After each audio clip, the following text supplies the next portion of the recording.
আপনাদের second Republic বাস্তবসম্মত না, গণ পরিষদ নির্বাচন সেকেন্ড রিপাবলিক হয়ে গেছে, এখন আপনি বলতে পারেন থার্ড রিপাবলিক সম্মত না। আপনাদের যে নতুন সংবিধানের দাবি সেটাও বাস্তবসম্মত না, এটা বিএনপিও বলেছে, সিভিল সোসাইটির পক্ষ থেকে অনেক জায়গা থেকে এরকম আওয়াজ আসছে। আপনি এটা নিয়ে কি বলবেন?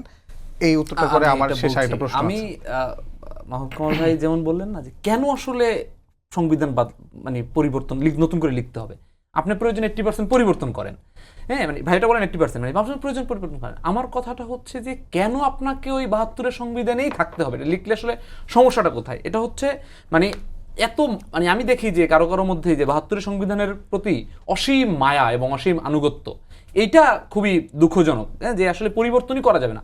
আপনি এখন জনগণ দিবে, তারা জনগণের ম্যান্ডেট নিয়ে নতুন করে সংবিধান লিখবে, এটা তো এমন কিছু না যে এটাকে ওই 72-এর সংবিধান ভিত্তি করেই থাকতে হবে, নাম্বার 1। নাম্বার 2 হচ্ছে তিনি বলছেন যে সেকেন্ড রিপাবলিক হলে সেটা হয়ে গিয়েছে।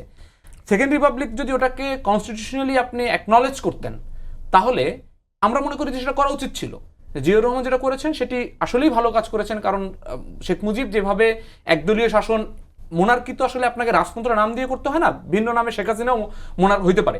তো সেটা যে শেখ মুজিব মোনার্কি হয়ে যে একনায়কতন্ত্র তৈরি করেছিল, সেখান থেকে জিয়াউর রহমান যে বের হয়ে এসেছেন, সেটাকে যদি আমরা অফিসিয়ালি সেকেন্ড রিপাবলিক হিসেবে কাউন্ট করতাম, তিনি যেমন মৌখিকভাবে করেছেন, তাহলে কিন্তু 72-এর সংবিধান আপনার ফেরত যেতে পারতেন না, ওখান থেকে আবার একটা আপনার নতুন ধারা শুরু হতো। তার মানে আমরা মনে করি যদি এখন আপনি আবার মুখে থার্ড ফোর্থ যতই আবেগ নিয়ে বলেন, আবার আপনি ওই চাইলে 72-এর সংবিধান আবার ফেরত যেতে পারবেন। এটা হচ্ছে প্রথম প্রবলেম, রিপাবলিক অফিসিয়ালি রিকগনাইজ করার।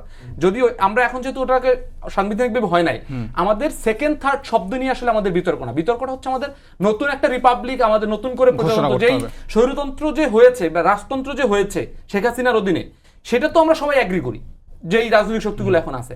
তার মানে সেখান থেকে আমাকে বের হয়ে একটা নতুন রিপাবলিকে পদার্পণ করতে হবে।